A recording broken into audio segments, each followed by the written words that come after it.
देखो the state in which measurable properties, the state in which the measurable properties of the system, the state in which the measurable properties of the system such as pressure,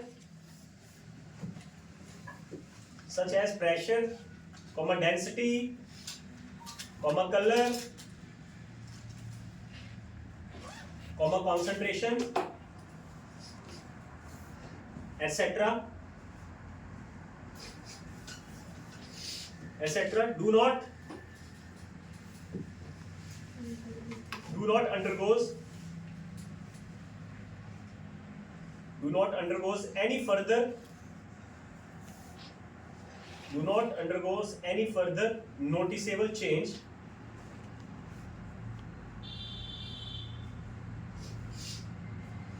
under a given set of condition. फिर से सुन लो बच्चों. The state in which the measurable properties of the system such as pressure, density, color, concentration, etc. do not undergo any further noticeable change under a given set of condition.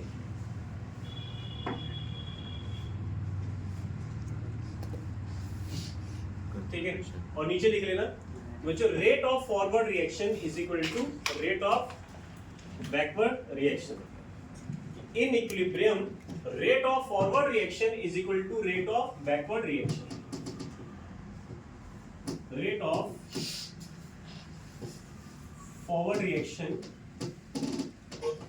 equal हो जाएगा किसके बच्चों? Rate of backward reaction.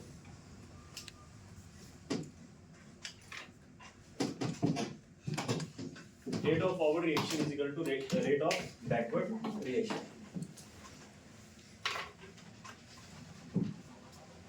और करके लिख लेना.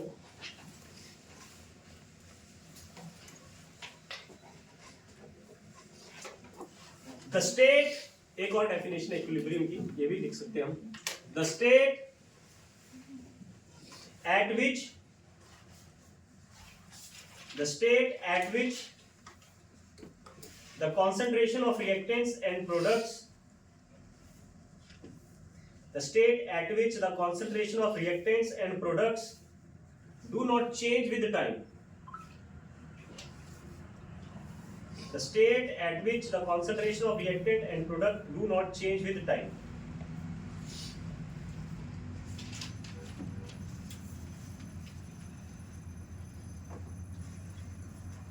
Example करते हैं बच्चों. सेम यही एग्जाम्पल लिख लेना मुझे मैंने आपको बताया था.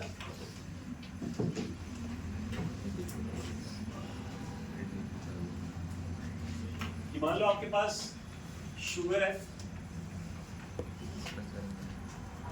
और आपने क्या करा, पानी लिया. जैसे आपने शुगर और पानी को मिक्स करा बच्चों, आपके पास क्या बन जाएगा? एक सॉल्यूशन बन जाएगी. ध्यान से सुनना. जब शुगर और सॉल्यूशन को शुगर और वाटर को आपने मिक्स करा था, आपके पास सॉल्यूशन बनी थी. देखो प्रोडक्ट सॉल्यूशन बना आपके पास. इस रिएक्शन को क्या बोलेंगे हम? इस रिएक्शन को क्या बोलेंगे हम? डिसोल्यूशन. डिसोल्यूशन मतलब जब कोई चीज डिसॉल्व होती है. तो ऊपर तो है डिसोल्यूशन,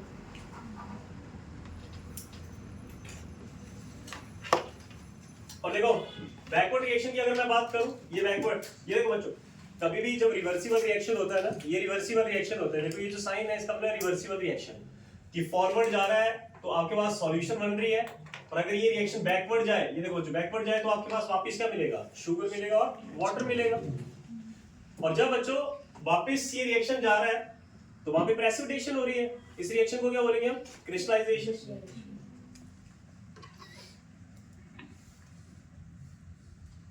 ये क्रिस्टलाइजेशन ध्यान से समझना, इसको बहुत इंपॉर्टेंट है. मैंने क्या कहा था बच्चों, क्या होगा? अभी एक एग्जांपल बताया था आपको थोड़ी देर पहले कि जैसे आपने शुगर सैचुरेटेड शुगर सॉल्यूशन ली, सैचुरेटेड सॉल्यूशन की आप फर्दर शुगर डिसॉल्व नहीं होगी, और जैसे फिर आपने उसमें शुगर डाली तो हमें देखने में ये लग रहा था कि ये रिएक्शन डिसॉल्व, ये रिएक्शन फर्दर नहीं हो रहा है. लेकिन एक्चुअली क्या हो रहा है, जितना शुगर आपने डाला है वो डिसॉल्व भी हो रहा है, लेकिन जितना डिसॉल्व हो रहा है वो वापस प्रेसिपिटेट भी हो रहा है। तो कहने का मतलब ये है कि at equilibrium rate of forward reaction किसके इक्वल हो जाता है? Rate of backward reaction. जितना शुगर आपको दिख रहा है बाहर से उतना ही रहेगा। अब सेकंड जो डेफिनेशन लिखी है उसमें देखो क्या लिखा हुआ है कि concentration of reactant and product do not changes with time. समझे कि नहीं समझे? तो वो जो मैंने आपको एग्जांपल बताया था वो फिट बैठ रहा है कि नहीं बैठ रहा? बिल्कुल टोटल फिट बैठ रहा है, क्योंकि वो जो आपने सैचुरेटेड सॉल्यूशन में एक बार शुगर आपने ऐड कर दी तो वो उतनी ही रहेगी जब तक आप बाकी फैक्टर्स चेंज नहीं कर रहे हो, टेम्परेचर नहीं चेंज कर रहे हो या कुछ ऐसे। हाँ, टेम्परेचर चेंज करो तो फिर वो डिसॉल्व होना शुरू हो जाएगा, वो सारा डिसॉल्व हो जाएगा, वो अलग चीज है, वो डिस्कस करेंगे क्यों ऐसा।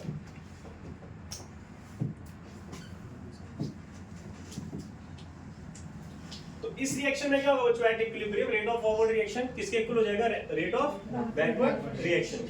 ओके, चलो कोई ऐसा जिसको अभी इक्विलिब्रियम ना समझ पड़ा हो? क्या है इक्विलिब्रियम? कोई दिक्कत तो नहीं? पक्का? ठीक है, चलो नेक्स्ट लिखो बच्चों, law of mass action.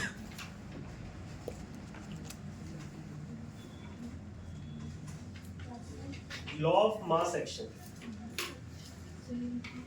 Law of mass action. हाँ लिखना है। इससे थोड़ा सा हम रेट देखेंगे, रेट कैसे फाइंड आउट करते हैं। वैसे क्लास 12 में एक चैप्टर है जिसका नाम है केमिकल काइनेटिक, जिसमें आप rate of reaction find out करते हैं। तो law of mass action, law of mass action,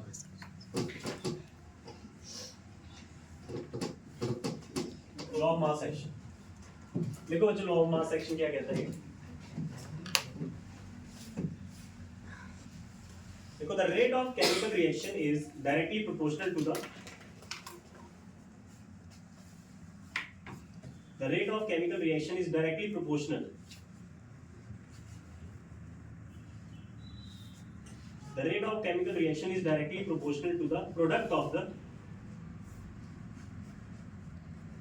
The rate of chemical reaction is directly proportional to the product of the molar concentration of reactant.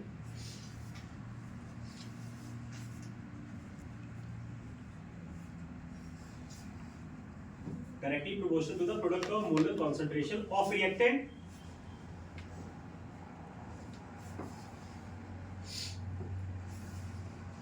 at a constant temperature.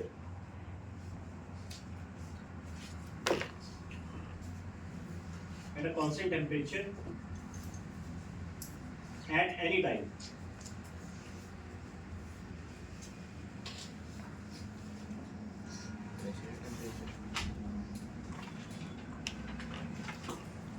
ठीक है, अब ना ध्यान से सुनना बच्चों। एक ना क्लास 12 में पढ़ोगे आप, एक तो होता है लॉ ऑफ मास एक्शन, एक होता है इंटीग्रेट अपना रेट लॉ। दो चीजें होती हैं, दोनों में हल्का सा फर्क है। हम जनरली यूज करेंगे यहाँ पे लॉ ऑफ मास एक्शन। सारा इक्विलिब्रियम आपका लॉ ऑफ मास एक्शन के हिसाब से चलेगा।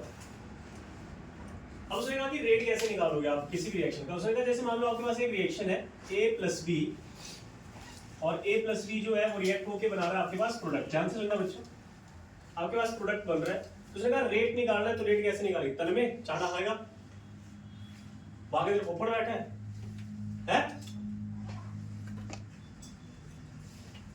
देखो ये है आपके पास, देखो ये है रिएक्टेंट, ये भी रिएक्टेंट, और ये है प्रोडक्ट।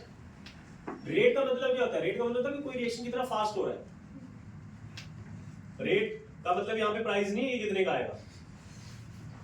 तो ऐसे तो नहीं गधा बैठा हुआ सोच रहा है रेट सर बार-बार बोल रहे रेट ऑफ ये रिएक्शन कितने का आता होगा, मार्केट में क्या प्राइस चल रहा होगा, इसका सस्ता होगा कि महंगा होगा। रेट का मतलब है, रेट पता ही है आपको, एनीथिंग डिवाइडेड बाय टाइम, कोई चीज कितनी फास्ट है। अब रेट जो है वो निकालने के बहुत सारे तरीके हैं, लेकिन उसमें से जो सबसे पुराना तरीका है वो है लॉ ऑफ मास एक्शन का।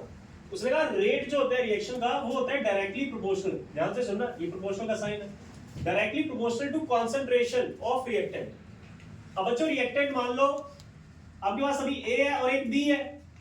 अब इनकी उसने कुछ ना कुछ कंसंट्रेशन दी होगी। जब आप रिएक्शन करोगे तो वहां पे कंसंट्रेशन तो होगी ना। आप फॉर एग्जांपल आप रिएक्ट करवा रहे हो कार्बन सॉलिड को O2 के साथ, तो CO2 बन रहा है, तो भाई कितना आपने ग्राम कार्बन लिया, कितना ग्राम आपने ऑक्सीजन लिया, इनकी कॉन्सेंट्रेशन तो होगी ना कुछ ना कुछ। तो यहां पे हमने ये ए और बी की कॉन्सेंट्रेशन लेनी है यहाँ पे। तो रेट इज इक्वल टू, और कॉन्सेंट्रेशन को हमेशा इस ब्रैकेट में लिखते हैं। कौन सी ब्रैकेट होती है ये? स्क्वायर ब्रैकेट, समझ गए? तो जितने भी रिएक्टेंट हैं उनकी जो कॉन्सेंट्रेशन है उनका प्रोडक्ट होगा, यानी कि रेट जो है वो इस तरह से होगा, ये देखो। और जब आप प्रोपोर्शनल हटाओगे, यहाँ पे देखो, जब प्रोपोर्शनल हटाओगे तो ये बन जाएगा रेट इज इक्वल टू, वहां पे आएगा एक कांस्टेंट जिसको बोलते हैं हम रेट कांस्टेंट, बाकी एज इट इज रहेगा ए और बी। ए कर लो, नोट कर लो जल्दी से।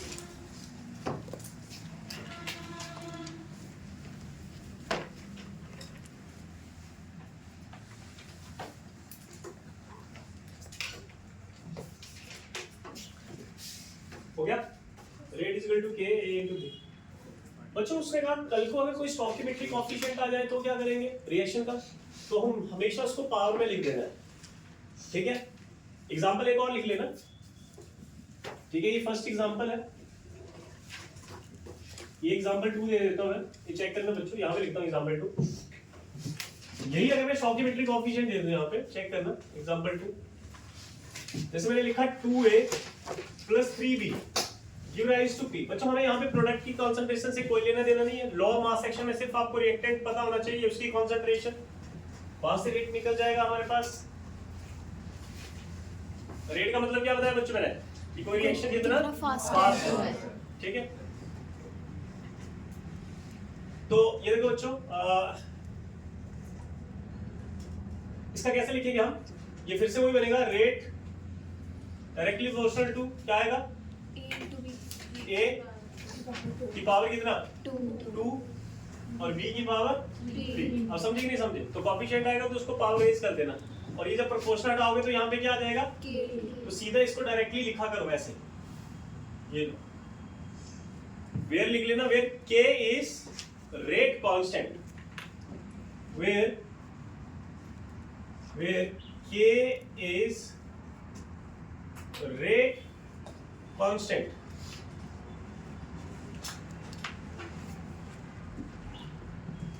आगे समझ?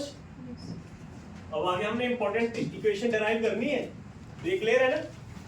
लॉ ऑफ मास एक्शन बता गया बच्चे। स्क्वायर ब्रैकेट में क्या होता है, ये अंदर ये कंसंट्रेशन होती है, ए की कंसंट्रेशन, अगर स्क्वायर ब्रैकेट में बी लिखा तो बी की कंसंट्रेशन कितनी है,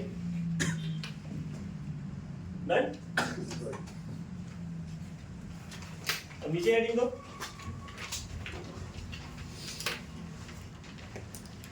अगर आपने लिखना है वैसे तो ये लिख लेना साइड में कि भाई ये जो ए है ये क्या है, कॉन्सेंट्रेशन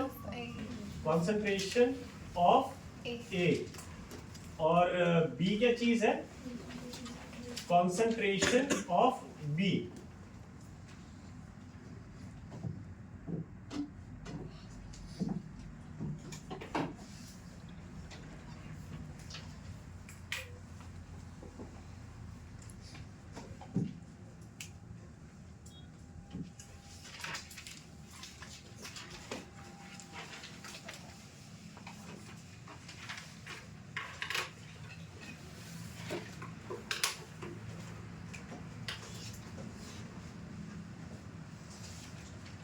देखो सारे देखो एक बार, इसको देखो जितना करा भी, एक सेकंड में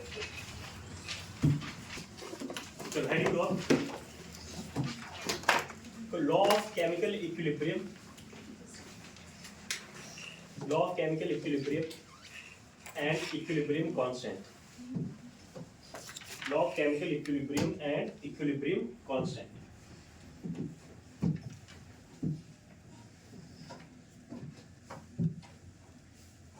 law of chemical equilibrium and equilibrium constant. अब बच्चे इस लॉ ऑफ मास एक्शन को यूज करके हम इक्विलिब्रियम कांस्टेंट यहाँ से निकालते हैं, और क्या चीज है ये जरा देखते हैं। तो बच्चों लिखो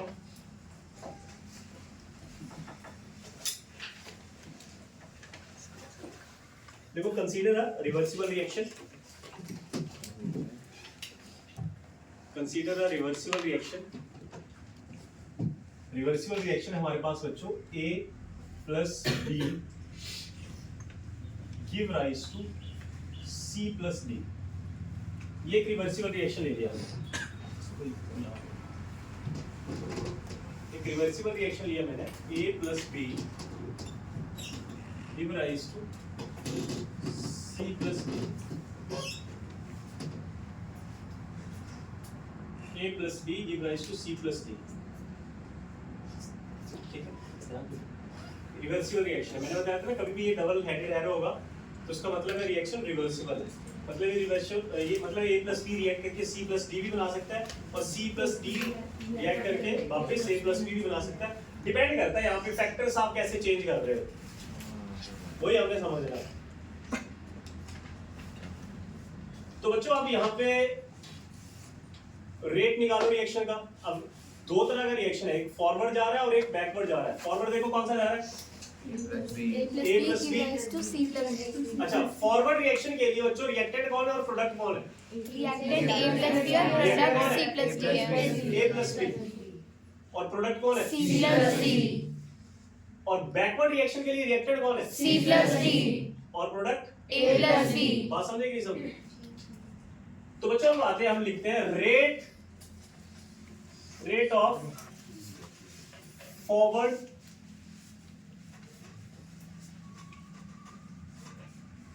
रिएक्शन।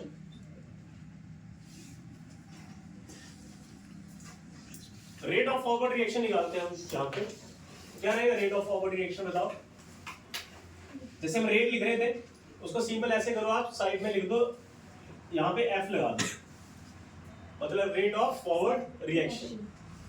इसके इक्वल होगा ये, बताओ बच्चों क्या आएगा? K इंटू बोलो A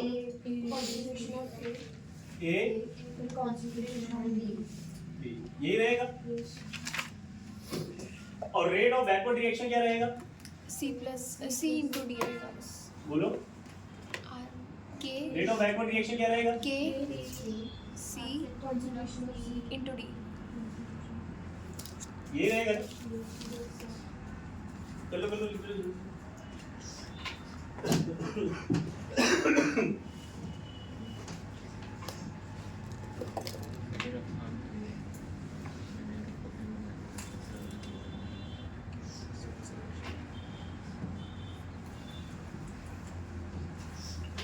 हो गया। अब एक चीज ध्यान देने वाली, जब यहाँ पे आप रेट फॉरवर्ड कर रहे हो तो सिंपल सी बात है, वहां पे जो K आएगा वो भी K फॉरवर्ड आएगा, बैकवर्ड तो आएगा नहीं। तो यहाँ पे फिर ये भी आपके पास K फॉरवर्ड ही है और ये आपके पास K बैकवर्ड ही है। तो याद रखना इस चीज को, ऐसे मत सोचना कि अगर फॉरवर्ड रिएक्शन के लिए जो K है बैकवर्ड रिएक्शन के लिए K वो वही होगा, दोनों की वैल्यू अलग अलग होगी। तो एक KF आ गया और एक आ गया KB आपके पास रिवर्सिबल रिएक्शन के लिए। अच्छा अब ये बताओ बच्चों, अब आके इक्विलिब्रियम पे क्या हो जाता है? आके इक्विलिब्रियम पे क्या हो जाता है? ये वैल्यू और ये वैल्यू दोनों क्या हो जाती है? इक्वल हो जाती है कि नहीं हो जाती? मतलब रेट ऑफ फॉरवर्ड रिएक्शन किसके इक्वल हो जाएगा? Rate of backward reaction. यही होगा कि नहीं होगा? रेट फॉरवर्ड इक्वल हो जाएगा किसके? Rate backward. तो बच्चों क्या इक्वेशन बन जाएगी? ये बन जाएगा आपके पास कि K, तो लिख लेना एट इक्विलिब्रियम,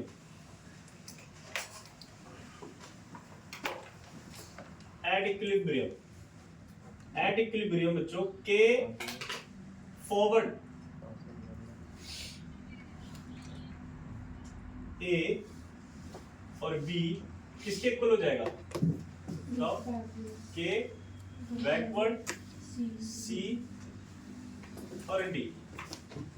बनेगी इक्वेशन की नहीं बनेगी? किसी को दिक्कत इसमें नहीं होनी चाहिए। ऐसा करते हैं, सेम वाली टर्म को कांस्टेंट को एक तरफ ले आते हैं। आपके पास क्या बन जाएगा? ये K F divided by K B is equal to कितना आ जाएगा बच्चों, ध्यान से देखो, A sorry C D divided by A upon B.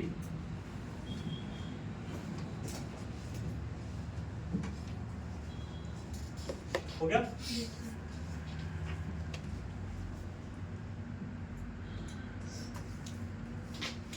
Done. तो बच्चों ये जो रेशियो होती है ना,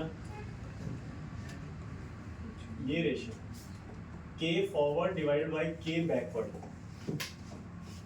इसको बोलते हैं इक्विलिब्रियम कांस्टेंट। समझिए, ये होता है इक्विलिब्रियम कांस्टेंट।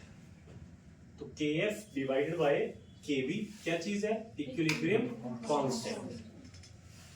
और इसको बोल देते हैं हम के, कैपिटल के। तो यहां पे लिख लेना इधर साइड में कि के F divided by K B is equal to के। और के क्या चीज है बच्चों? क्या बताया मैंने? Equilibrium constant. इक्विलिब्रियम कांस्टेंट, ये इक्विलिब्रियम कांस्टेंट होता है। ये आपके पास equilibrium constant.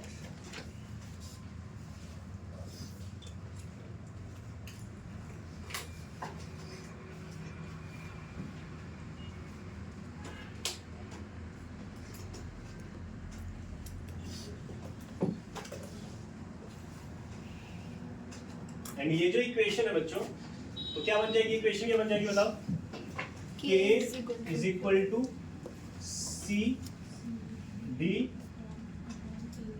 Upon A B. इसको क्या बोल देते हैं हम, ध्यान से सुनो। इस इक्वेशन को बोल देते हैं, ये इक्वेशन लिख लो, 3 बन गई। इस इक्वेशन को बोल देते हैं, देखो, law of chemical equilibrium. This equation is called law of chemical equilibrium.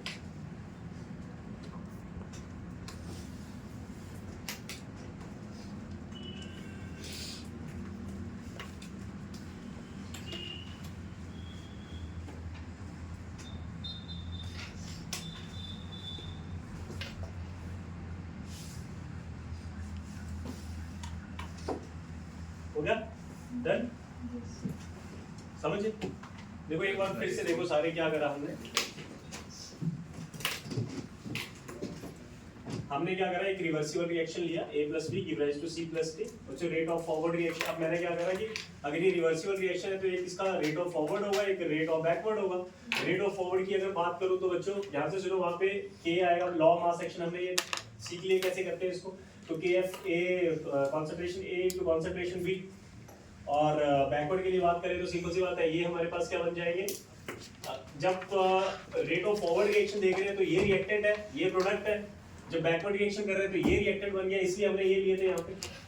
अब बच्चों एट इक्विलिब्रियम क्या होता है, ये दोनों जो वैल्यू यानी कि RF और KB दोनों क्या हो जाएंगे, इक्वल हो जाएंगे। तो सिंपल सी बात है, ये और ये इक्वेशन इक्वल है, तो देखो मैंने यहाँ पे इक्वल कर दिया इनको। फिर क्या करा, जो सेम वाले इनको एक तरफ लिख दिया, यानी कि KF divided by KB is equal to ये आ जाएगा आपके पास। इसको कॉन्सेंट्रेशन रेशियो भी बोलते हैं। और ये आपके पास आ जाएगा कि इस तरह से निकाल लिया हमने और हमारे पास ये इक्वेशन आ गई। अब ध्यान से सुनो एक बात बहुत इंपॉर्टेंट, यहाँ पे ना एक Q के बारे में डिस्कशन होता है कि what is Q। This Q is also called reaction coefficient. अब दोनों में फर्क क्या होता है, what is difference between K and reaction coefficient. तो इसको साइड में लिख लेना थोड़ा सा, ठीक है। आप चाहे लिख लो, टॉपिक लिख लो कि लिख लेना reaction coefficient. Reaction coefficient Q, reaction coefficient Q spelling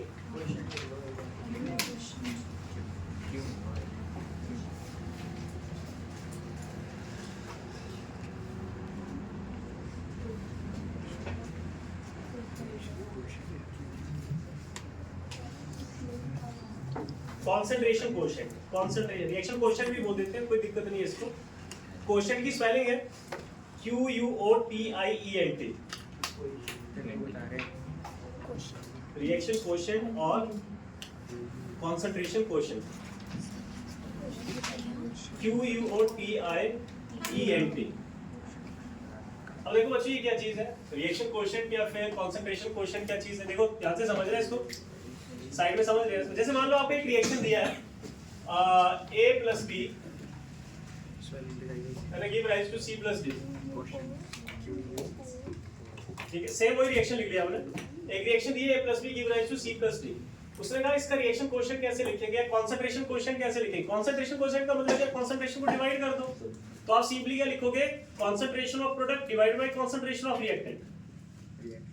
अब प्रोडक्ट कौन है ये, ठीक है। देखो Q कैसे लिखेंगे यहाँ पे, Q is equal to reaction coefficient को या फिर कंसंट्रेशन कोएफिशिएंट को डिनोट करते हैं हम Q से। Q is equal to same वही C D A B। क्या बोलोगे सर जी फिर इसमें और इसमें फर्क क्या है, अरे यही क्वेश्चन आ रहा होगा आप लोगों के माइंड में, क्या हो गया तुम दोनों को पीछे, जिस तरफ बोल रहा हूं उस तरफ करेंगे। तो पीछे बैठा क्यों जब इतनी सारी आगे जगह है तो, और तू क्या कर रहा है, कुछ करा नहीं मैं तो इधर उधर। मैंने पहले कहा जब टॉपिक चल रहा होता है तो बीच में मत करा करो ये हरकतें। देखो क्वेश्चन देखो, तो आप कहोगे सर जी इसमें और इसमें फर्क क्या है, वो इक्विलिब्रियम कांस्टेंट है। बच्चों यहाँ पे भी देखो कंसंट्रेशन का ही रेशियो है, यहाँ पे भी कंसंट्रेशन का ही रेशियो है, लेकिन फर्क दोनों में ये है, ये जो K है वो तब आता है जब आपके पास इक्विलिब्रियम आ जाता है, यानी कि K और Q भी इक्वल हो सकते हैं कब, when reaction is at equilibrium। यानी कि ये जो Q है ना, ये किसी भी रिएक्शन के किसी भी स्टेज पे हो सकता है। मान लो रिएक्शन स्टार्ट हुआ, अभी इक्विलिब्रियम थोड़ी ना आया था, इक्विलिब्रियम कब आता है, जब रिएक्शन होता गया एक टाइम आ गया, बस रिएक्शन कह रहा भाई देख अब मैं रुक गया, अब मैं यहां से ना वापस प्रोडक्ट भी बनाना शुरू कर दूंगा, अब मुझे ज्यादा तंग मत कर। तो वहां पे उसने क्या करना शुरू कर दिया कि अगर आपने कुछ और उसमें ऐड करा है कुछ इस तरह से, तो फिर वो वही इस तरफ भी जा सकता है या इस तरफ भी जा सकता है ना, वो कंडीशन होती है इक्विलिब्रियम की, बैलेंस हो गया है। अब यहाँ पे फर्दर जितना प्रोडक्ट बनना था बन चुका है, जितना रिएक्टेंट बनना था बन चुका है, अब वो फर्दर चेंज नहीं होगा। लेकिन अगर आप इसको छेड़ोगे कुछ डालोगे इसमें, कोई कॉन्सेंट्रेशन वगैरह डालोगे, तो फिर वो या तो इधर शिफ्ट हो जाएगा इधर शिफ्ट हो जाएगा। इक्विलिब्रियम कौन सी कंडीशन होती है कि रिएक्शन क्या हो चुका है, वहां पे बैलेंस हो चुका है, अब जितना प्रोडक्ट बनना है वो बन चुका है, जितना रिएक्टेंट कंज्यूम होना है हो चुका है, अंदर वो खाते चल रहा है, वो थोड़े थोड़े मॉलिक्यूल कन्वर्ट हो रहे हैं, A प्लस B के मॉलिक्यूल कन्वर्ट हो रहे हैं बच्चों, थोड़े बहुत A प्लस B के मॉलिक्यूल C प्लस D में कन्वर्ट हो रहे हैं, लेकिन उतने ही C प्लस D के वापस किसमें कन्वर्ट हो रहे हैं, A प्लस B में। और रिएक्शन बैलेंस हो चुका है। बाहर से देखने में इतना लग रहा है आपको कि जैसे मान लो बच्चों ये 50 ग्राम बन गया टोटल और ये बचा है 10 ग्राम, तो ये रिएक्शन ऐसे रहेगा, ये आपका 10 ग्राम ही रहेगा और ये 50 ग्राम ही रहेगा। अगर गलती से इसका 1 ग्राम इसमें कन्वर्ट हुआ तो इसका 1 ग्राम वापस इसमें कन्वर्ट हो जाएगा साइमल्टेनियसली। देखने में ऐसा लगेगा कि रिएक्शन रुका हुआ है भाई, प्रोडक्ट ही नहीं बन रहा है, लेकिन उस रिएक्शन ने क्या अचीव कर रखा है, इक्विलिब्रियम। तो ये जो कंडीशन होती है बच्चों, ये होती है ड्यूरिंग इक्विलिब्रियम। तो उसने कहा ये कौन सी है, कहता है ये कभी भी ले लो आप, जब स्टार्टिंग में अभी इक्विलिब्रियम नहीं आ रहा था, जब सिंपली रिएक्टेंट आपका प्रोडक्ट में कन्वर्ट हो रहा था, आप तब भी ले सकते हो, तब भी आप रेशियो निकाल सकते हो, आप किसी भी स्टेज पे रेशियो निकाल सकते हो, उसको रिएक्शन कोएफिशिएंट बोलते हैं। लेकिन उसने कहा कि जब आपका Q जो है वो K के इक्वल हो जाएगा, तो उस टाइम पे क्या आ जाएगा, इक्विलिब्रियम आ जाएगा। तो Q और K भी, अब Q और K के बीच में 3 रिलेशन हो सकते हैं बच्चों, कौन कौन से सोचो, या तो Q और K दोनों एक दूसरे के क्या होंगे, इक्वल, या फिर K बड़ा होगा और Q छोटा होगा, या फिर Q बड़ा होगा K छोटा होगा। तो वो कंडीशन भी हमने स्टडी करनी है, लेकिन आगे अभी 1-2 क्लासेस के बाद। आज तो जस्ट आपको मैं समझा रहा हूँ कि व्हाट इज Q। तो क्या डिफरेंस है बच्चों, Q और K में क्या डिफरेंस है, क्या डिफरेंस है, दोनों ही क्या है, दोनों ही कंसंट्रेशन रेशियो है, लेकिन एक जो है इक्विलिब्रियम जो है वो K जो है और तब होता है जब रेट ऑफ फॉरवर्ड रिएक्शन और rate of backward reaction equal हो जाता है। और ये क्यों कभी भी हो सकता है, जब rate of forward reaction backward reaction equal हो तब भी, ना हो तब भी, किसी भी कंडीशन पे, किसी भी स्टेज पे। तो क्यू लिख लिया ना आपने, रिएक्शन कोएफिशिएंट बोलते हैं इसको। और ये लिख लेना कि एट इक्विलिब्रियम क्या बताया मैंने, क्यू किसके इक्वल हो जाएगा, Q will be equal to K. यहां तक इसको क्लियर है? पक्का? बहुत कम कर रहे हैं आज तो।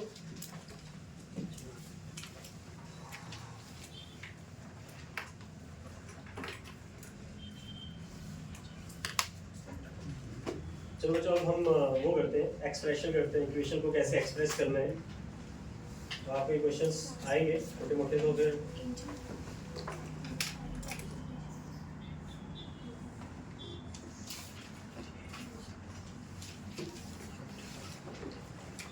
हो जाएगा। सॉरी, इक्विलिब्रियम कांस्टेंट जो होता है वो दो तरह का होता है। के जो दो तरह का होगा, एक होगा आपके पास केसी और एक होगा आपके पास केपी। ठीक है, तो लिखो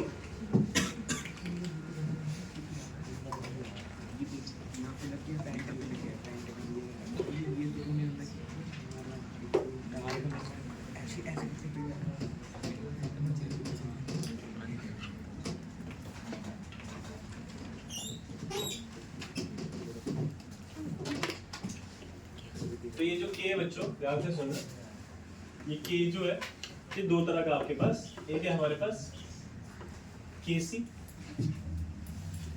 और एक होगा हमारे पास KP.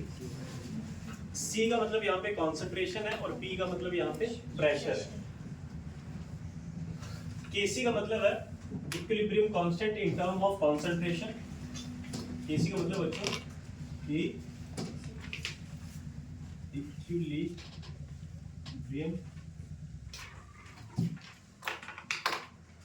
in term of concentration।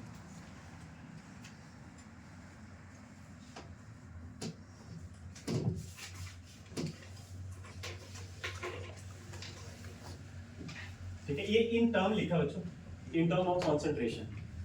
दूसरा है हमारे पास equilibrium in term of pressure. जब हम प्रेशर के उसमें चेक करेंगे इसको तो हम केसी बोल देंगे, सॉरी कॉन्सेंट्रेशन के बेसिस पे देखेंगे केसी बोल देंगे, और जब प्रेशर के बेसिस पे देंगे, मतलब ना बच्चों जैसे गैसेस है तो गैसेस की कई बार ना आपको कॉन्सेंट्रेशन नहीं दी होती है, उसने प्रेशर दिया होता है, तो कॉन्सेंट्रेशन की जगह आपको प्रेशर को कंसीडर करना होता है। समझ गए? अब दोनों को एक्सप्रेस करने का तरीका भी अलग अलग है। केसी तो आपने सीख ही लिया, अभी तक जो आप बना रहे हो वो केसी का ही था, केपी का थोड़ा सा अलग होगा। एक्सप्रेशन देखना है इसका, एक्सप्रेशन देखना कैसे एक्सप्रेस करेंगे इक्वेशन को बच्चों। जैसे मैंने एक इक्वेशन दी है, फिर से वही ले लेते हैं हम, a plus B give rise to c plus D. ठीक है, इसको कैसे एक्सप्रेस करेंगे, इसका केसी कैसे लिखेंगे, देखो सिंपल वही जो आप लिखते आ रहे हैं अभी, केसी इज इक्वल टू क्या आएगा, सी और डी और फिर ए और बी। और वही अगर स्टोइकियोमेट्रिक कोएफिशिएंट आ जाए, ये एग्जांपल 1 लिख लेना, एग्जांपल 2 देता हूं मैं, कि अगर आपके पास ऐसे आ जाए बच्चों, ये आ जाए कि 2a plus 3b give rise to c plus 2d, ये आ जाए तो कैसे करेंगे। अब कई ना बच्चे इसको वो करने लग जाते हैं, क्या कहते हैं उसको, बैलेंस, कि सर ये तो देखो 2 3 5 मोल है, उधर तो 3 ही मोल है, बराबर नहीं है। भाई बैलेंसिंग है इसके अंदर, पता नहीं वो CO2 है NO2 है क्या है, वो थोड़ी ना हमें पता क्या है। तो बैलेंसिंग ऐसे नहीं होती है 2 + 3 5 तो 1 + 4, कहीं ऐसे भी है, वो अंदर पता नहीं मॉलिक्यूल कौन सा है, इसको कैसे एक्सप्रेस करेंगे बच्चों? देखो KC इज इक्वल टू क्या बन जाएगा? C की पावर कितनी आ जाएगी? 1 ही रहेगा और D की पावर कितनी हो जाएगी? 2 डिवाइडेड बाय A की पावर A की पावर B की पावर 3 और A की पावर आ जाएगा प्लस 2 और B की पावर 3। कोई दिक्कत यहाँ पर? ये आ रहा है उसमें कैमरे में दिख रहा है ये तुम लोगों को दिख रहा है पीछे? ये शिव ठीक वो कहाँ है? रुद्र आज बहुत सारे गायब है ना, बहुत सारे का बहुत ज्यादा। लेकिन बच्चों यही अगर आपके पास Kp आ जाए तो Kp कैसे लिखेंगे? सेम रिएक्शन है। ये देखो जैसे अगर आपके पास A प्लस B और C प्लस D लिख रहे हैं तो देखो क्या करना है आपको। इसको एक्सप्रेस करने के लिए Kp को एक्सप्रेस करने के लिए ठीक है, Kp को एक्सप्रेस करने के लिए आपको क्या करना है? पहले लिखना है P और रिएक्टेंट जो है जैसे C है तो उसको लिखना है पैरो में और ब्रैकेट जो लगानी है वो लगानी है ये वाली, मतलब P लिखना है और जो भी रिएक्टेंट है उसको सबस्क्रिप्ट में लिखना है। जैसे ये D है तो P लिखेंगे और यहां पे आएगा D ये, और स्क्वायर ब्रैकेट नहीं लगाएंगे और इन दोनों के बीच में लगाएंगे डॉट मल्टीपल। ठीक है, सेम वही। तो नीचे क्या आ जाएगा बच्चों आप बताओ? PA और PB। अब बच्चे कहेंगे अगर स्टोइकियोमेट्रिक कोएफिशिएंट आ जाता है तो तब भी बना सकते हैं, इसका कोई दिक्कत नहीं। जैसे एग्जांपल 2, ये एग्जांपल 1 था, एग्जांपल 2 लिख लेना बच्चों यहाँ पे। मान लो अगर वहां पे आ जाता है आपके पास बच्चों AA plus BB CC plus CD, मतलब स्टोइकियोमेट्रिक कोएफिशिएंट दे रखा है मैंने, ये कुछ भी हो सकता है वहां पे। तो कैसे बनाएंगे बताओ? Kp इज इक्वल टू क्या आएगा बच्चों? बोलते नहीं? P की पावर C और C और B की पावर B और फिर P की पावर A PA की पावर A।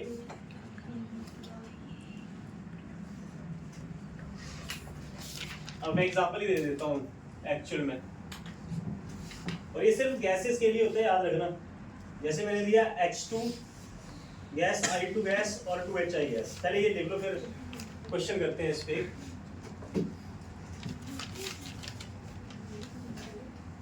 ये लिख लो फिर क्वेश्चन करते हैं इस पे।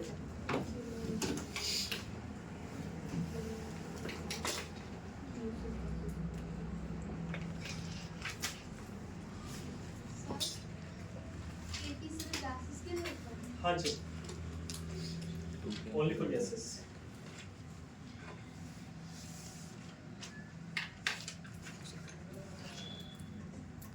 इस दोनों एक्सप्रेस करना है।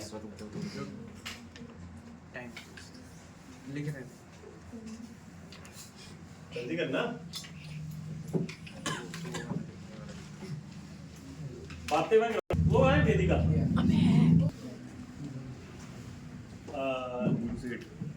एग्जांपल है 2HI H2 gas plus I2 gas give rise to 2HI gas. Express Kp and Kc। Express Kc and Kp, दोनों चीजें एक्सप्रेस करनी है आपने। जल्दी से देखो इसका Kp कैसे एक्सप्रेस करेंगे?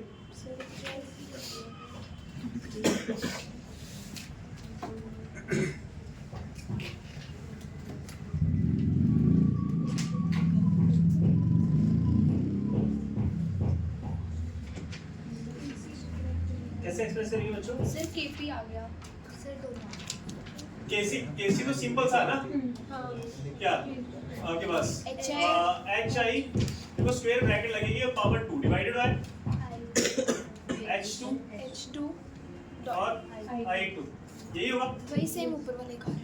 लेकिन केपी की बात करूं तो केपी थोड़ा सा हल्का सा चेंज हो जाता है। क्या लिखेंगे उसको हम? और इसमें क्या आएगा, इधर क्या आएगा, एच आई, और पावर क्या आ जाएगा, स्क्वायर, और यहाँ पे नीचे आ जाएगा आपके पास पी एच टू और पी आई, ये लो, ये केपी होगा। तो इसको आगे बढ़ाएंगे कल वाली क्लास में।